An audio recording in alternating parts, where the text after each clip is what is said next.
today discuss the some basic properties of the elementary particles and fundamental forces in nature. We know that the nucleus of an atom is made of protons which are positively charged and neutrons which are electrically neutral. Protons and neutrons are made of more fundamental particles called quarks.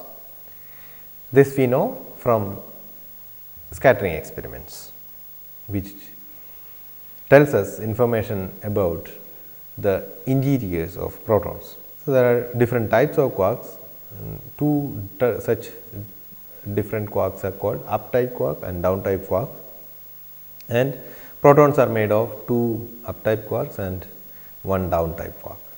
Neutrons are made of 2 down type quarks and an up type quark.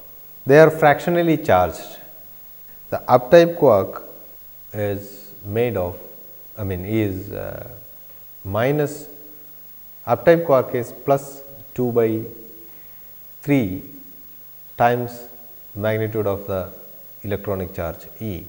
The charge on the down type quark is minus 1 by 3, it is negatively charged and the magnitude is minus 1 by 3, 1/3 of the charge of the electron magnitude. So, between two U quarks and D quarks, total they have 1 unit positive charge in units of electronic charge. Electrons on the other hand are found to be structureless. Okay, we don't, so far as the experiment goes, they have no structures. All matter around us are made of these fundamental particles, U quark, D quark and electrons. And another particle which was known, this was proposed by Wolfgang Pauli in connection with the beta decay. In the beta decay experiments, the electrons coming out of the nuclei were found to have a continuous energy spectrum, which is not expected if final state had only an electron in addition to the daughter nucleus. If it was only a daughter nucleus and an observed electron beta particle in the final state, then we could have calculated the energy, kinetic energy of the emitted beta particle from the mass relations between the masses of the daughter nucleus and the parent nucleus, and using the kinematic relations, energy momentum relations. But that was not the case. So, the way out was proposed to have another particle in the final state which is not observed at all, and this was supposed to be a massless particle, chargeless particle, weakly coming out in the or interacting with electrons and the atomic particles, nuclear particles.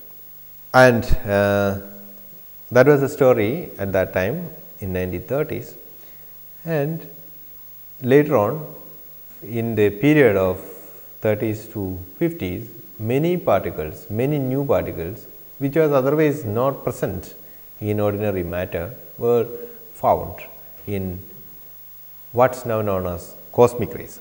The cosmic rays are basically radiation coming from outer space, outside the earth. It could be partly from sun, it could be from other stars, or it could be from other sources, astrophysical sources. These radiations, it has electromagnetic radiation as well as particle content in it. There are charged particles and neutral particles. Some of these particles are exotic compared to the naturally available particles, elements on earth. So, there are many of them which was discovered. One is called muon, which was later found to be very similar to the electron, but much heavier, 200 times heavier than the electrons. There were other particles called pions, kaons, lambda particles, etc. Muons are like electrons, elementary in the sense that they are not made of some finer particles or more fundamental particles. Whereas, the other set pion, kaon, lambda, etc. are later on found to be made of quarks like neutron and protons. So, these particles were also discovered in various laboratory experiments. So, scattering experiments were going on, and then we could also produce all these particles in scattering experiments. And these experiments, collider experiments, also discovered many other particles which were not even present in cosmic rays. So, thus there are many subatomic particles that were discovered in the 20th century. We will not go into the historical details or even attempt to actually give a overview of that. Rather, we will refer to some of these books. We could take any other book, but I just mentioned two of them. One is Particle Hunters, which is a very readable book for students, telling the discoveries and other aspects of particles, giving a very good introduction to this many times without going into the details and emphasizing sometimes on the historical aspects, etc. So, if you are interested in it, you can go through this Particle Hunters by Niemann and Kirsch. Another book is Conceptual Foundations of Modern Particle Physics by Marshak. It is also a very good book which gives a good introduction to all these developments at the early stages and the discoveries. We will actually here sum up the knowledge that we have now. The very elementary particles are categorized into two different distinct classes. One is called leptons, to which belongs electrons, muons and tau leptons. All of these have something in common. We will come to some of the details as we progress. All of them have one unit of negative charge, again in units of electronic charge. So, obviously, electron will have -1 charge, and muon and tau also are found to have the same charge, electric charge. But the masses are different. Electron is the lightest one with mass 0.5 MeV per c square. Muon is 200 times heavier than this, 106 MeV per c square, and tau lepton is much heavier. It is 1777 MeV per c square, or 1.7 or 1.8 GeV per c square. These are three particles under leptons, three charged particles under leptons. Then there are three other neutral particles which are called neutrinos. There are three of them, each one linked with either electron, muon or tau. All of them are neutral, electrically neutral. All of them are very light. In fact, in the standard model of particle physics, they are assumed to be massless, mass is equal to 0 strictly. But recently, last 10 years, we know that 10 or 15 years actually, we know that these particles are not really completely massless, they have some mass. We do not know yet what their masses are. We have some information about the difference of their masses, but they are very light. Light in the sense that they are something like of the order of a few electron volts masses. So, I have put a question mark there just to remind you that when I say mass equal to 0, that is with all these caveats. This electron type neutrino, E neutrino, is the one which is produced in the beta decay. Strictly speaking, it is not exactly the neutrino, this particle, but it is the antiparticle of this which is produced in the beta decay. We will come to what an antiparticle is at some stage. So, but it is of that type, I mean, and muon type neutrino or antineutrino are not produced in beta decay. They are produced only in association with mu lepton. Similarly, tau leptons. That is one thing. And the other part of the spectrum is called quarks. The up type and down type quarks we already saw inside the proton and inside the neutron. And as I mentioned at that time, the electric charge of up type quark is plus 2 by E in units of electronic charge. Mass of that is roughly 2.3 MeV per c square. Down type quark has an electric charge of minus 1 by 3, mass slightly heavier than U quark, 4.8 MeV per c square. Charm quark is similar to the U quark, electronic charge is 2 by 3, mass is 1275 MeV per c square. There is another type quark which are called strange quarks, electronic charge is minus 1 by 3, heavier 95 MeV per c square, heavier compared to the D quark and U quark.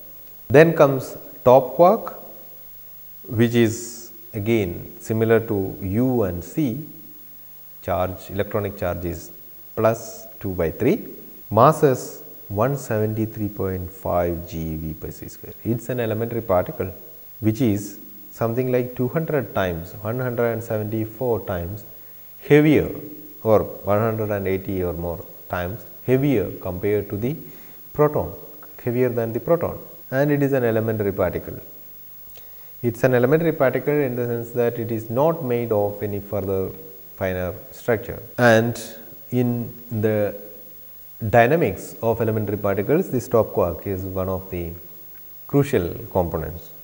It plays a crucial role in many cases. In another quark is B quark or bottom quark, charge is minus 1 by 3, mass is 4.18 GeV per c square. So, you see that I have put a question mark on all these masses except for the top quark. That is because except for the top quark, all the other quarks are really not found in free state.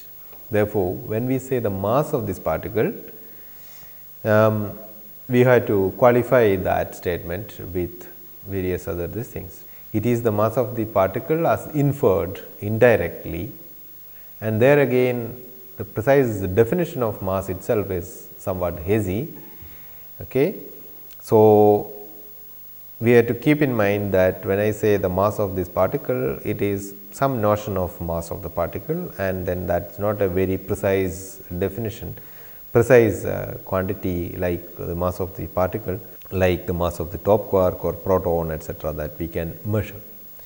Whereas, in the case of top quark, these particles are so heavy that they are not really found in bound states. They are actually you produce them and they decay immediately, very unstable particle. Many of these particles are unstable. Top quark is also unstable, muon is unstable. You do not really see them freely moving around for ages. They are produced in some reactions and then they decay in some short while, and top quark is also like that. U quark, they can be made into protons and which can stay for a long time, and then in fact they do not decay for a they do not decay, they are very, very stable. And similarly, you can have bound states of charm quarks, bound states of strange quarks, combinations of these, bound states of B quark, etc. Many of these bound states are unstable, but they all form bound states. They do not really decay as a B quark. This is slightly different from saying that top quark decays. A B quark immediately combines with some other quark, another B quark or some other quark to form bound states. But top quark actually, when it is produced, it decays immediately. The decay time is so short that it cannot even combine with some other quark within that short time. So, they have such short decay time, and therefore, from the decay products actually we can infer the mass of this particle very accurately. Mass of a particle is basically can be a working definition can be that the energy of the particle, the total energy of the particle in its rest frame. So, when the particle is at rest, it is not moving, it has no momentum, it has no kinetic energy. So, the only energy that it has is due to its mass. So, that is the mass of the particle, say one definition. Now, so that is basically the picture of the elementary particles that we know of now, and the other part of this discussion is basically the fundamental interactions. Gravitational interaction is all around us, and then we know a lot about them, about this planetary motion, apples falling or anything. Anything that has mass or energy can take part in or does take part in gravitational interaction. Then we have electromagnetic interaction, which is also very well known. We have it all around us. Light that I see you and you see me is an example of electromagnetic interaction, or I flex my muscle, or I pick up something and all these forces, or muscular force or anything that has to do with our body mostly is due to electromagnetic interactions or electromagnetic force. Okay. Atomic spectra. So, that is another thing that you know, and any particle having electric charge has electromagnetic interaction or takes part in electromagnetic interaction. Weak nuclear interaction. We know that there are electrons coming out of nucleus. The electrons do not exist there prior to this, but they are produced in what is called beta decay of the nucleus, and they are ejected from the nucleus. So, that is one instance of beta weak interaction, but there are other weak interactions that we have well understood, and but that is not naturally occurring. We have to actually go to laboratory experiments like collider experiments, LHC experiment or LEP experiment that we mentioned earlier, or any other experiment that is going around, and for weak interactions. And we can associate the weak interaction to a charge, quote unquote charge, which is called the weak isospin of the particle, a property of the particle which is called weak isospin. So, if the weak isospin of the particle is 0, then they will not take part in weak interaction. Then there is strong nuclear interaction. Obviously, we know about that. They are there because nucleus is held together, all many protons are held together in a nucleus despite their positive charge and repulsion, electromagnetic repulsion. So, there has to be some strong nuclear force, and the cause of this can be associated with some other property which is called color charge, strong color charge of the particle. Now,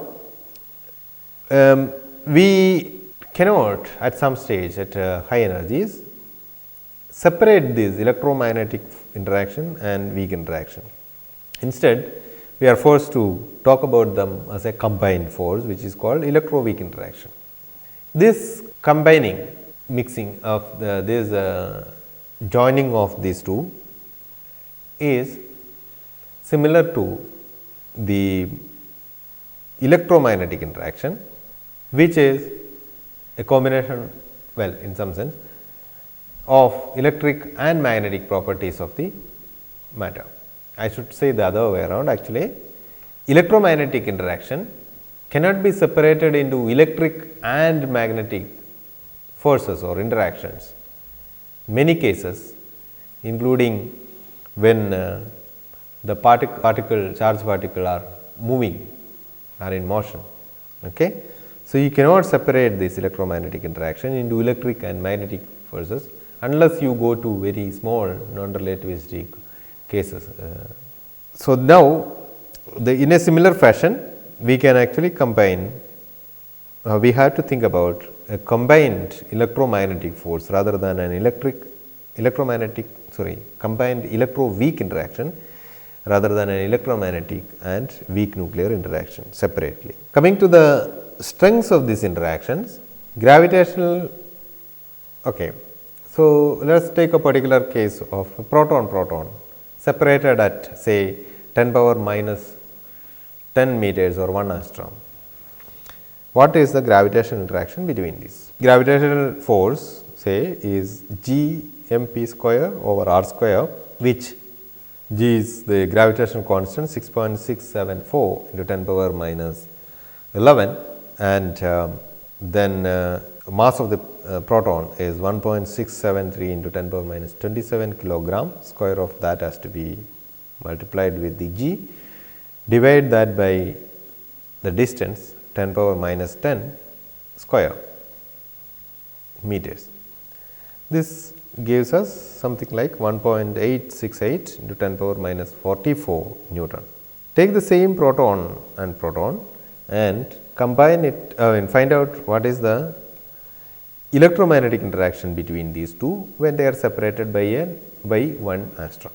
It is equal to E square over E is the charge, E square over 4 pi epsilon 0 r square. Numerically it is E is 1.6 into 10 power minus 19 coulomb, square of that divided by 4 into pi 3.14 into 8.85 into 10 power minus 12, which is epsilon 0 into r square.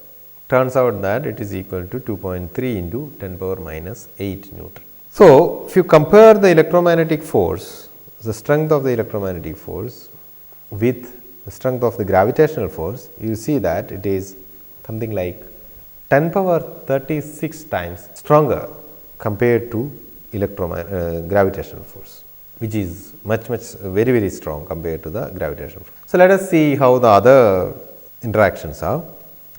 If we consider the strong interaction to be of strength say 1, then electromagnetic interaction is 100 times weaker than this.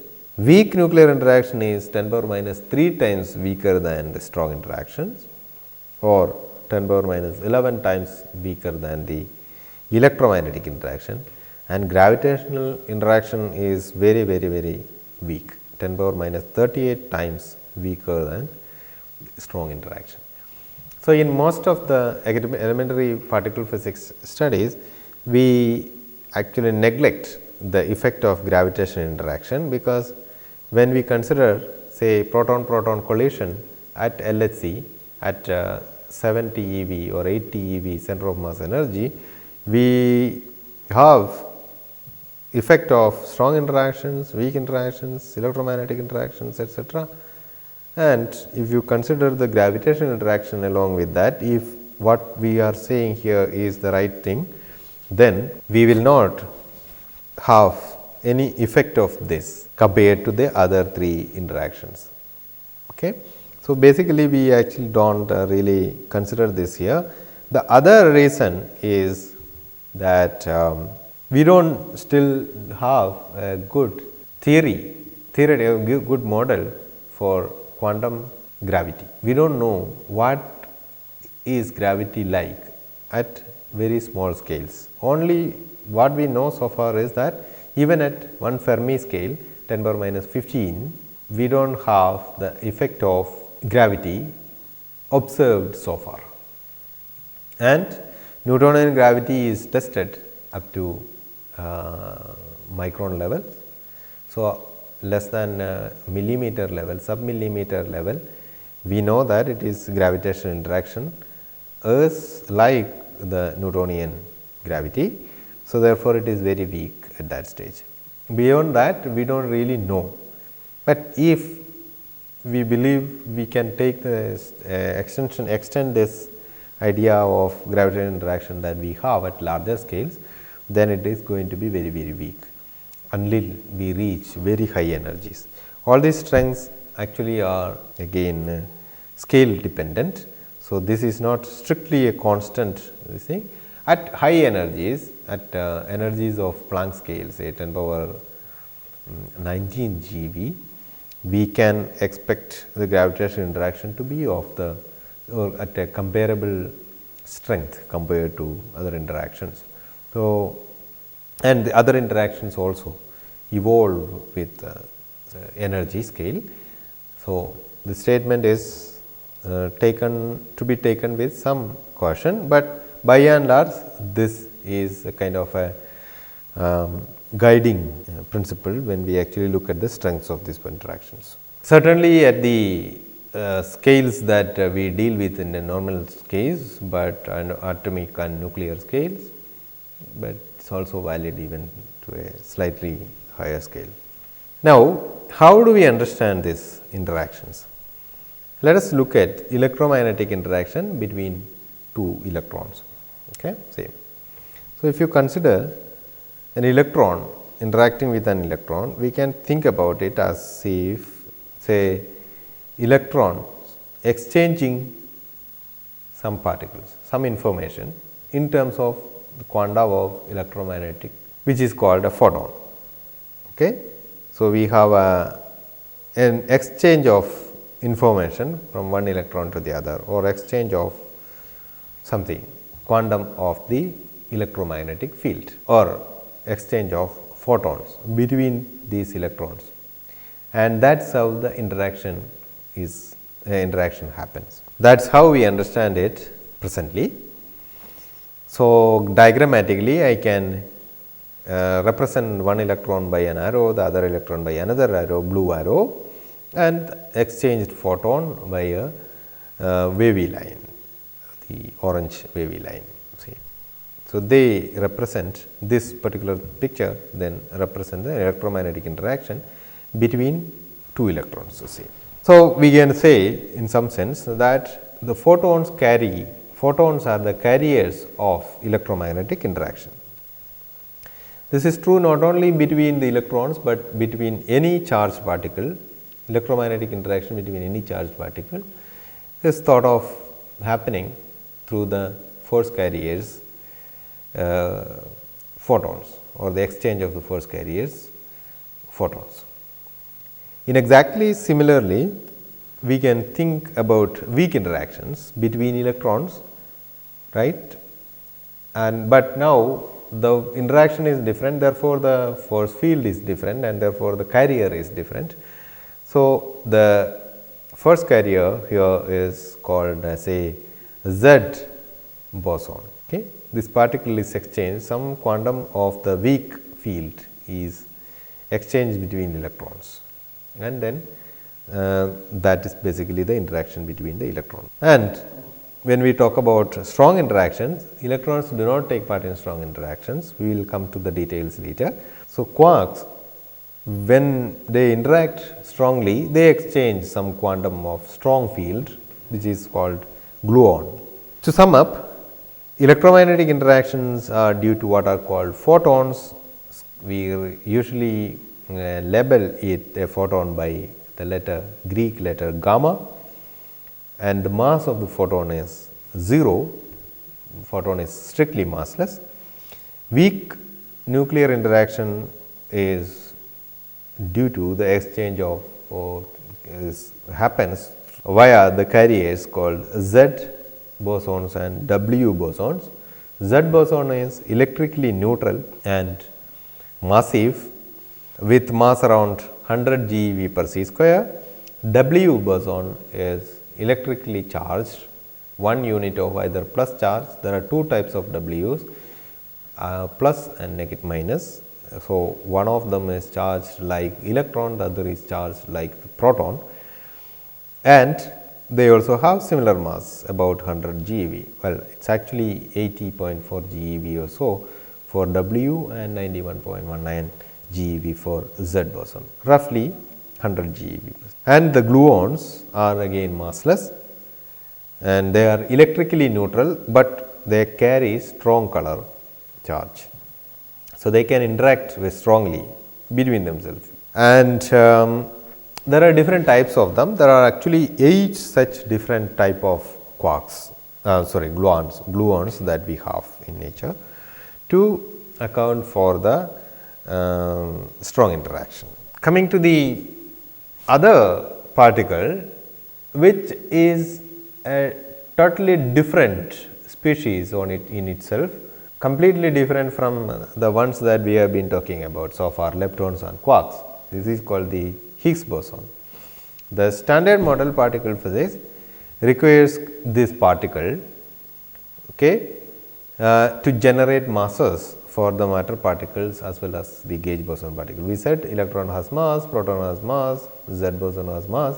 To explain this presence of the mass of the particle, we need to have some mechanism by which masses are generated or generated for the particles, and this in turn needs what is called the Higgs field, and consequently we have a physical particle called Higgs boson, which is a scalar particle, meaning spin of this particle is 0, and that particle itself has mass. The mass itself is not dictated by the standard model, it is not known into the standard model. It has to be fixed from experiments like any other mass of the other particles. Okay, so with the discovery of the Higgs particle, then we have the table of elementary particle. Here we discuss the leptons and the quarks, okay, and that is the same as what we had seen earlier. Force carriers we discussed, and then there is electromagnetic force and electromagnetic field, and photons are the carriers of electromagnetic field, and the weak nuclear force has Z and W plus minus as the carriers, strong nuclear force has 8 gluons in this, and the Higgs field here. So, this particular chart basically combines all the known or lists all the known particles and some of their properties. Okay. So, with that I think we will stop here today, and then we will continue our discussion tomorrow in the next lecture.